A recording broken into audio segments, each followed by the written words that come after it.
Welcome to today's episode of How the Game Was Won. We're looking at the first of the rapid tiebreak games between with Pavel Eljanov playing with the white pieces and Sergey Karjakin with the black.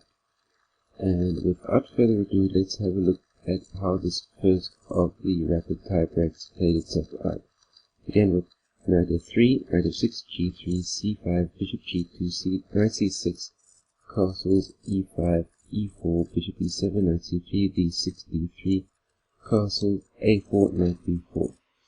And even though it's hard to get rid of the knight in this position, which is the brilliant outpost staying there at b4, I wonder exactly what it's doing on the square. For instance, on c6 it had far more scope to be able to maybe at a later stage come into the d4 square. But be that as it may, Karjakin decided that the b4 square would be a good outpost for it to be on. Continuing, knight d2, h6, knight c4, bishop g4, queen d2, which then avoids the subtle weakness of f3. Continuing with bishop d7, knight d1, rook e8, knight d2, e3, bishop f8, c3, knight c6, f4, e takes f4, g takes f4. And at the moment, white's position is looking rather nice. He controls more center and his plan is more obvious, which is an important asset when you've got a 25-minute rapid game, as opposed to the long think times that were available in the classic games. Continuing, bishop e6, queen f2, bishop c4, knight takes c4, d5, e takes d5, knight takes d5. And now black, you can see, is making some progress by simplifying the center and getting rid of some of the pressure that's on the e-file. However, now Eljanov has the pair of bishops in an open position, which is obviously always a good thing. And the more open the position becomes, the stronger the bishop pair become in and of themselves. And the g2 bishop, for instance, might become particularly powerful in the future. Bear in mind that the g2 bishop over here is in control of the long diagonal, which can easily be maybe at a later stage stationed onto that e4 square, in which case the bishop would be controlling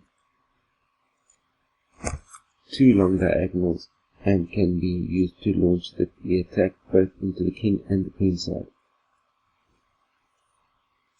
Again, continuing, bishop d2, knight f6, queen f3, knight f5, knight e5, queen d6, rook a to d1, rook a to d8, king h1, queen d3, bishop e1, and queen a4. Well, queen takes an a4, which you can see is, you can almost say is shameless pawn grabbing by black, but this was not quite the time to do it, because it positions the queen off in a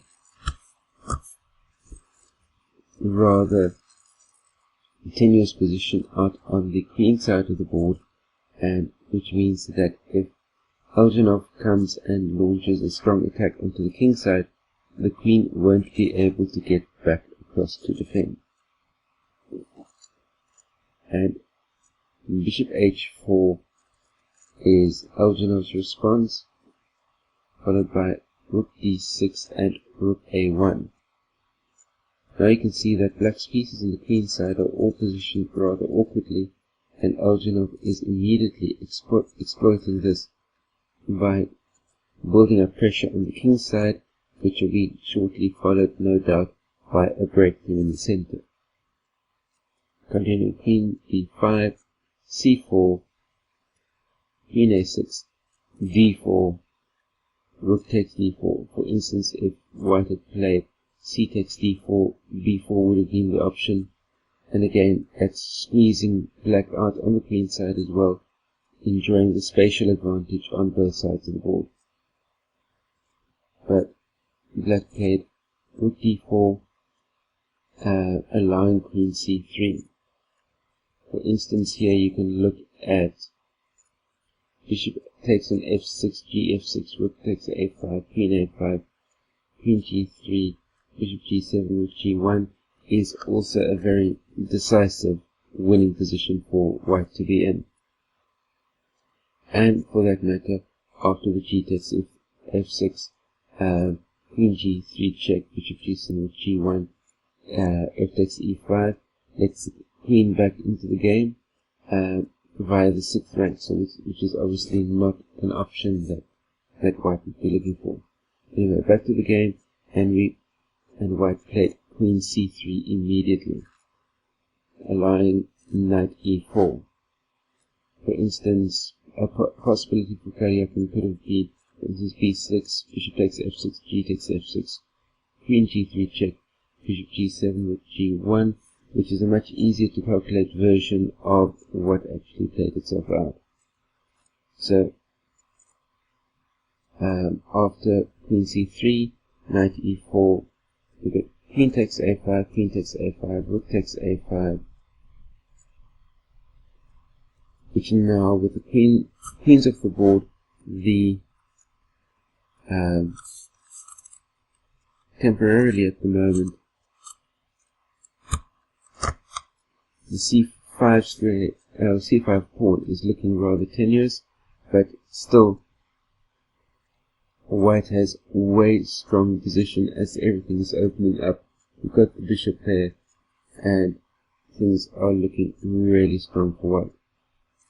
Knight d2, rook d1, and effectively you can say white is up a piece because all of these pieces are active, and whereas black's pieces are sitting in passive positions and passive defensive positions and not really able to do much in the way of maneuvering. Bishop d6, bishop f2, bishop e5, f takes e5, knight c4, bishop takes d4, knight a5, bishop c3, knight c4, e6, rook takes e6, rook d8 check, king h7, bishop d5. And in this position, Karjakin resigned the first of the rapid game because there's absolutely nothing that he can do to be able to guard against either losing a piece or losing the one of his two or for starters, his down a minor piece. He's about to be losing at least another pawn because there's no ways that black can defend against losing the exchange and guard all his pawns at the same time.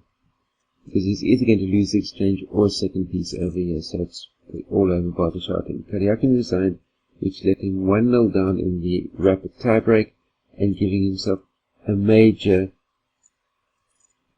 target, a major challenge to be able to come back in the match. And I'll be looking at another couple of games from the tiebreaker of this match, and we'll see exactly how Karjakin was able to bring himself back into the match. So that, my friends, is how the game was won. Feel free to share this video out amongst all of your chess friends.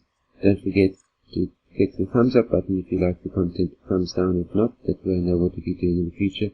And yes, and share any comments and criticisms that you may have, so that I can make these videos better and better.